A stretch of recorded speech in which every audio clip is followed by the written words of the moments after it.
Papo de Psiquiatra, com Marcelo Branhas, Marcos Crossi e Pedro Rosa. Tudo o que você sempre quis saber e nunca teve para quem perguntar. Seja bem-vindo e seja bem-vinda a este novo episódio do podcast Papo de Psiquiatra. Há um tempo atrás, nós inauguramos uma nova série.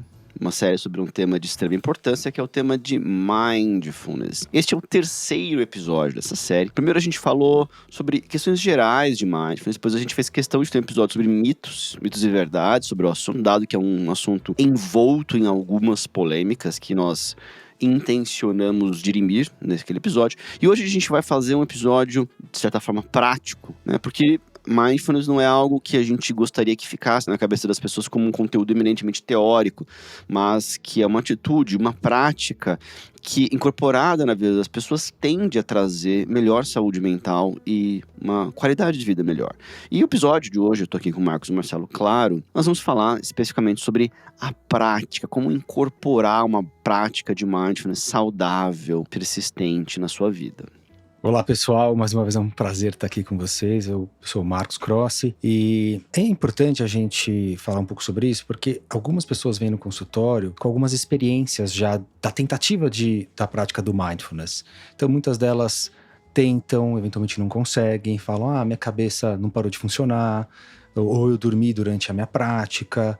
Para mim isso não funciona, eu não quero fazer. Ou seja, alguns julgamentos, talvez alguns preconceitos também em relação à prática do Mindfulness. Então a gente está hoje para falar aqui um pouco sobre essas dificuldades, quer dizer, como que a gente consegue informar vocês sobre algumas dificuldades na prática do Mindfulness e como que a gente consegue implementar isso de uma forma mais efetiva no dia a dia. Bom, pessoal, é isso mesmo. Eu sou Marcelo Branhas, um prazer estar com vocês aqui de novo. E a gente separou alguns tópicos, né? Não sei se vai dar tempo de a gente abordar todos, mas que nem vocês comentaram, como incluir na nossa rotina, onde iniciar. Muita gente fica com dúvida, por exemplo, poxa, quer dizer, quão silencioso que tem que ser o lugar, né? Preciso estar realmente sem pessoas próximas, pode ser no trabalho, pode ser em casa. Qual o melhor horário do dia? Que nem, acho que você comentou, Marcos, eu começo a ficar com sono enquanto eu faço, isso é ruim, isso é bom, quer dizer, eu tô fazendo algo certo ou não? Quanto tempo deve durar? Meu dia é super corrido, eu tenho só X tempo de almoço. Então são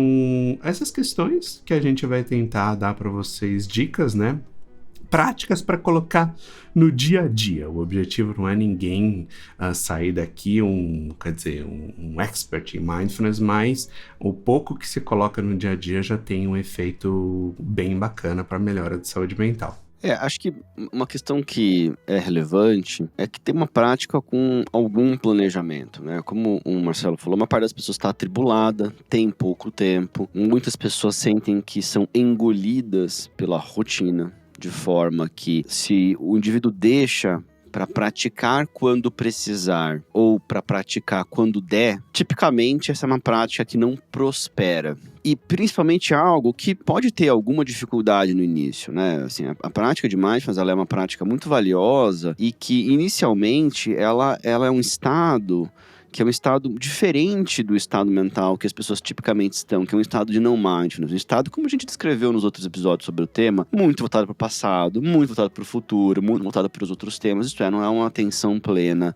no presente momento, sem julgamentos. Isso é uma habilidade a ser desenvolvida. Isso é algo que, como tudo que a gente aprende como iniciante, tem uma certa dificuldade. E além de ter, a gente também propôs ali uma atitude de certa forma, autocompaixão consigo mesmo, de aprender a fazer uma coisa que você não sabe, que você não vai fazer tão bem assim no começo. Ou seja, as pessoas estão com um grau de exigência sobre si mesmas, e vale a pena ouvir o episódio sobre produtividade, que elas querem sair fazendo tudo como se elas fossem experts na primeira hora. E Mindfulness não vai ser assim. Isso é uma realidade, já vale a pena aceitar esse fato. Então, planejar previamente, deliberar, organizar, vai valer muito a pena.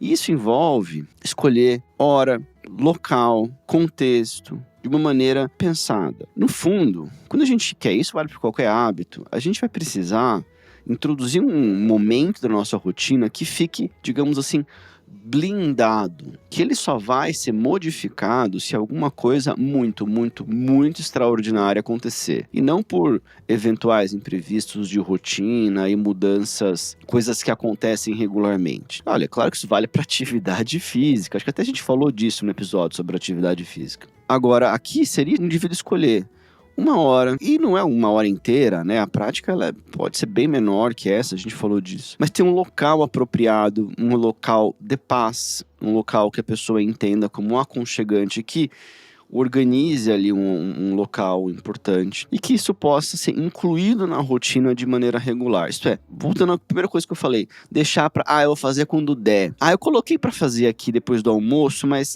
qualquer problema eu não faço. Não é bem assim. A inclusão de uma prática, de uma coisa nova, vai ter que adquirir um grau de prioridade relevante para poder prosperar. E um dos pontos, Pedro, que eu achei interessante que você falou, é assim, né? Algumas pessoas esperam fazer o mindfulness num episódio de muita ansiedade ou de muita raiva, a pessoa tá regulada, tá cansada muitas vezes. E vamos dizer, a pessoa não tem essa prática regular, ainda não tem essa habilidade. Então, quer dizer, muitas vezes o mindfulness, ele não vai ser efetivo nesse momento. Ele vai ser muito difícil de ser aplicado nesse momento. Quer dizer, existem outras formas de você se regular nesses momentos de maior intensidade emocional, mas principalmente para as pessoas que não têm essa prática, se você tentar fazer o mindfulness no olho do furacão, não vai funcionar mesmo. Então é importante isso, quer dizer, é uma habilidade a ser adquirida. Então, mais ou menos, você vai aprender uma língua, vai aprender o inglês.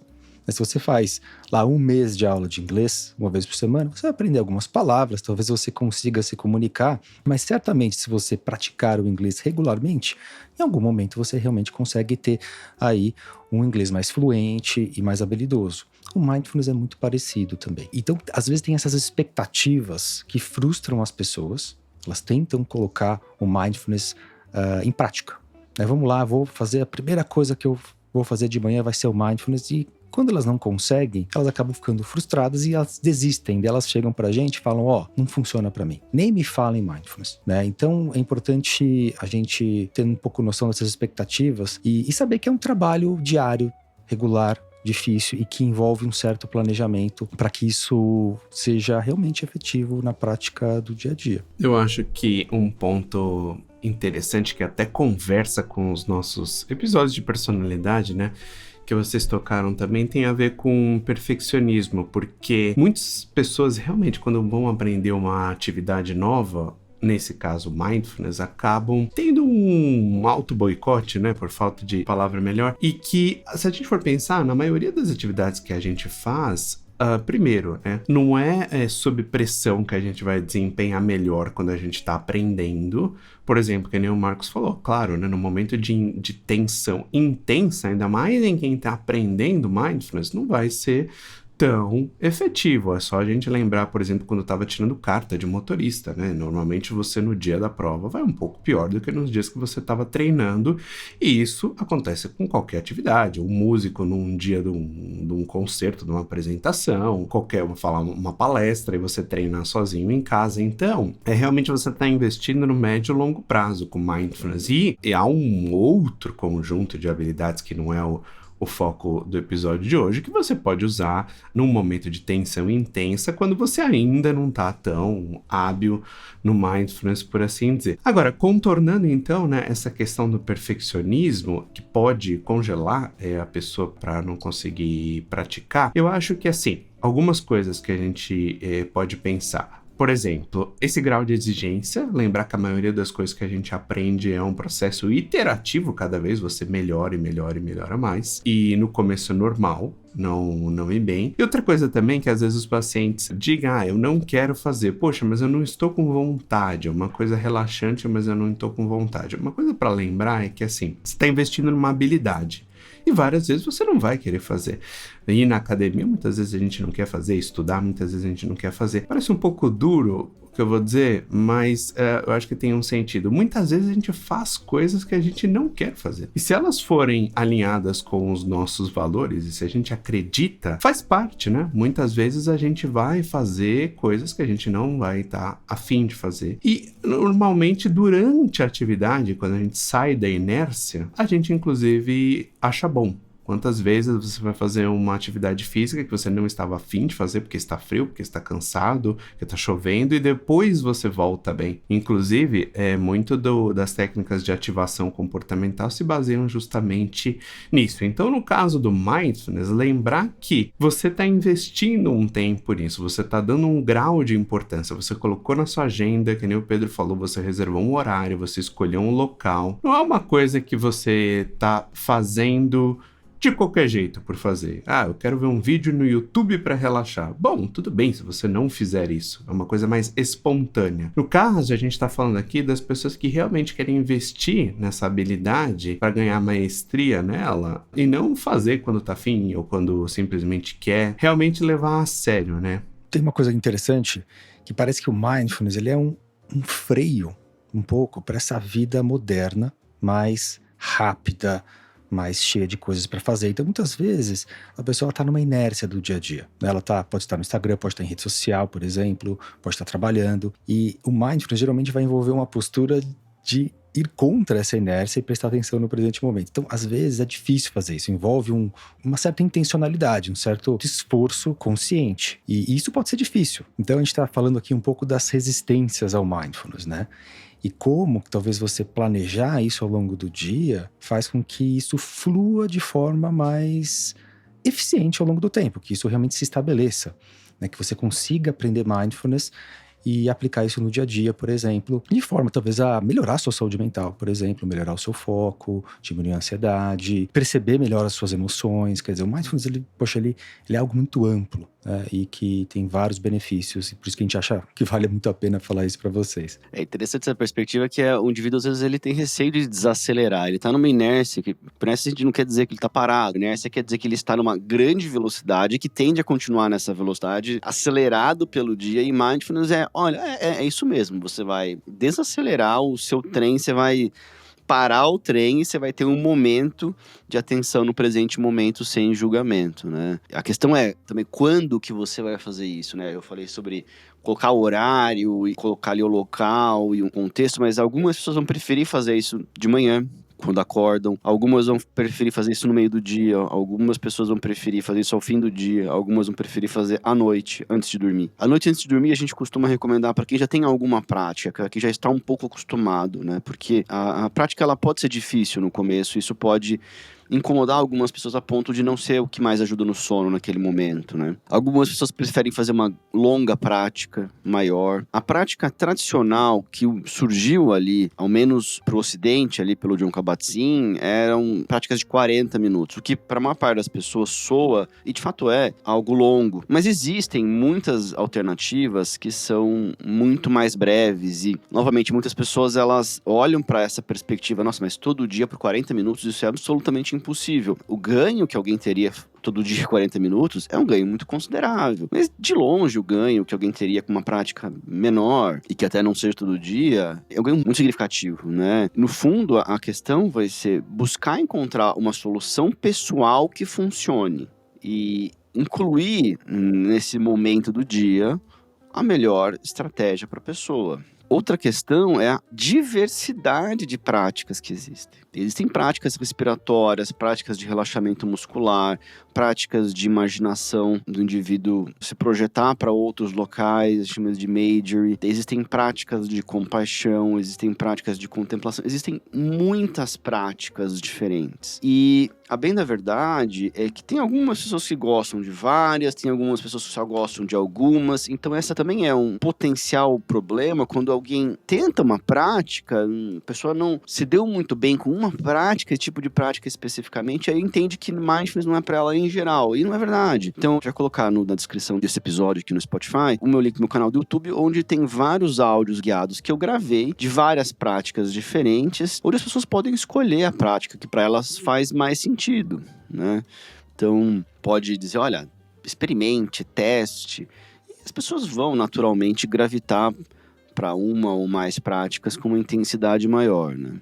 Nesse sentido, Pedro, aproveitando, eu fiquei pensando aqui, colocar isso em prática, acho que conversa muito com aquele episódio que a gente já gravou sobre objetivos SMART, né? Assim, o que tem a ver com isso? O objetivo SMART, o SMART é um acrônimo, né, para as pessoas escolherem objetivos de mudanças, né, de algo novo na vida. O objetivo, ele deve ser específico, ele não deve ser super amplo, ele deve ser mensurável, ele deve ser alcançável, então ele deve ser algo que a gente possa medir de uma maneira interessante, ele tem que ser organizado dentro de um time frame, né? Então, a ideia desse acrônimo é a gente avaliar se o objetivo que a gente está escolhendo, ele é um objetivo que tem uma grande chance de ser alcançado. Então, por exemplo, se a gente estabelecer que, de repente, numa rotina super puxada, eu vou parar tudo que eu tô fazendo, eu vou praticar mindfulness 2 vezes por dia por 40 minutos. A maior parte das pessoas pode estar muito animada em dado momento e entender que isso é uma coisa que vai acontecer. A probabilidade disso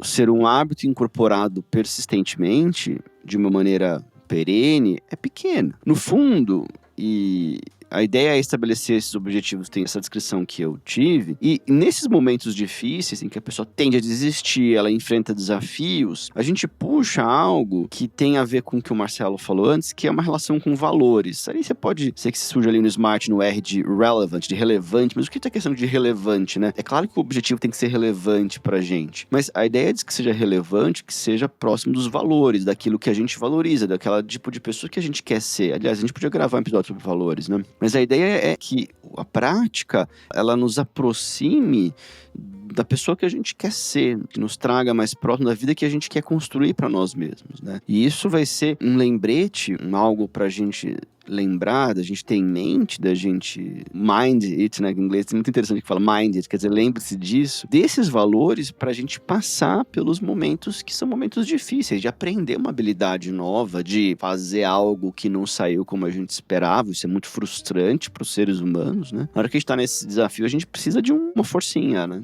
Pois é, Pedro, e eu acho que até para quem tá ouvindo a gente quiser começar, né, eu acho que usando, por exemplo, que nem você disse, esse acrônimo do SMART, que de novo, vocês podem ouvir o episódio sobre isso para pegar mais detalhes, mas, por exemplo, né, o S de específico. Bom, você quer aprender sobre mindfulness. Qual que é o seu objetivo? Comece com uma coisa que seja, nem que seja 5 minutos por dia, 3 vezes por semana, para você experimentar isso. Faça isso por um mês, que conversa com o T do SMART, né? Quer dizer, é uma coisa circunscrita no tempo. Faça 3 vezes por semana, 5 a 10 minutos por dia, por um mês, para você ver o que você acha. E se é algo atingível, que você consiga dar conta, e que seja relevante para você, né? Porque tem a ver com o seu valor de tentar ter uma vida mais plena, menos agitada, menos no 220 da correria do dia a dia, que traga para você mais saúde mental, porque a gente sabe que o mindfulness está ligado à melhor saúde mental. E que, de certa forma, seja mensurável nesse começo, levemente mensurável. Pelo menos você ter uma ideia se você se sentiu melhor ou se você gostou depois desse primeiro mês, né? Esse episódio do Objetivos é o episódio 39, de 7 de março do ano passado. Então já tem um ano esse episódio aí. E vale a pena ser ouvido. Assim, para você implementar o mindfulness, então tem esse aspecto motivacional, né? Que isso tem que ter a ver um pouco também com a sua vida, com os seus objetivos, né? O que você quer atingir com isso, uma nova habilidade que você vai aprender e que vai ser útil para você. E também tem a ver um pouco como você implementa essa prática no dia a dia em termos, assim, de facilitar a prática, em termos de construir os hábitos. Porque não adianta também você estar super motivado, faz super sentido para você, mas que quando você for implementar, poxa, você não colocou um horário do dia apropriado, por exemplo, ou você espera fazer 1 hora, sendo que, poxa, talvez no começo vale a pena fazer 10 minutos, né? Então, quer dizer, tem uma questão de como eu vou implementar no dia a dia e que envolve algum planejamento. Então, por exemplo, achar um horário do dia para sua prática, né? Então, quer dizer, poxa, se você não tiver 20 minutos, talvez coloque menos. Não precisa ser 20 minutos, 5 minutos talvez inicialmente. Então, você precisa identificar esse horário ideal e viável para você. Mas se você acorda super cedo, não dá para você colocar o mindfulness cedo, talvez valha a pena colocar em algum outro horário. Ver o lugar que você pode praticar. Alguns lugares da sua casa, eventualmente mais tranquilos, um lugar que você possa fechar a porta, que envolva um certo silêncio, porque isso vai facilitar a prática. Então isso vai ser importante. Algumas pessoas até constroem um lugar da casa que acaba sendo um lugar, assim, para uma prática contemplativa, né? Um lugar de tranquilidade, eventualmente a pessoa decora aquele lugar. Algumas pessoas acham que isso ajuda bastante. Um ponto que também a gente falou bastante, assim, tomar cuidado para não se preocupar em fazer errado. Eu não consigo fazer. não tá perfeito como eu gostaria. Eu não tô sentindo o efeito agora, no momento, né? Como se, poxa, eu vou fazer o mindfulness, eu já vou sentir uma paz interior imediata. Às vezes a gente consegue, às vezes a gente não consegue, né? Então é importante ter essa mentalidade de iniciante, como o Pedro falou. Reduzir distrações também é muito mais difícil a gente praticar o mindfulness se a gente está em um lugar super barulhento, se a gente está com fome, né? Se tem o nosso WhatsApp ali bombando o tempo inteiro, com barulho, com a luz, enfim. A gente tem que tentar minimizar, da mesma forma quando a gente vai estudar, né? A gente precisa reduzir as distrações. E também estar um pouco consciente que pensamentos vão surgir, eventualmente uma sensação de ansiedade ou tédio, ou seja, emoções negativas talvez realmente surjam, se desenvolvam durante esse período e que envolve eventualmente até o mindfulness para prestar atenção nisso e aprender a tolerar um pouco essas sensações negativas. Muitas vezes é aí que algumas coisas vão se revelando mesmo na prática do mindfulness, que as pessoas começam a aprender coisas sobre si mesmas também, né? E tolerar um pouco, observar isso, essa experiência interna, né? Ou seja, a gente não fugir logo depois de a gente ter uma emoção negativa, né? Então o mindfulness ele vai contra essa tendência nossa de escape. Então quer dizer, tem todas essas nuances, né? Que eu acho que a gente conhecer um pouco mais, facilitar para que a gente mantenha essa prática mesmo regular. Bom, pessoal, esse foi o nosso terceiro episódio sobre Mindfulness. Avisa a gente se vocês querem que a gente continue com episódios sobre esse tema, dê nos comentários. A gente lê todos os comentários, tá? Então, por favor, escrevam aí o que vocês, se é um tema que vocês se interessam e tal. Acho que ficou claro, dos outros dois episódios teve bastante comentário, as pessoas falando que legal, muito bom e tal. Então, vamos continuar com essa linha aqui sobre essa trajetória em Mindfulness. E a gente sempre agradece aí a audiência e até a próxima. Um abraço. Até a próxima, pessoal. Um abraço. Um grande abraço, pessoal. Até mais.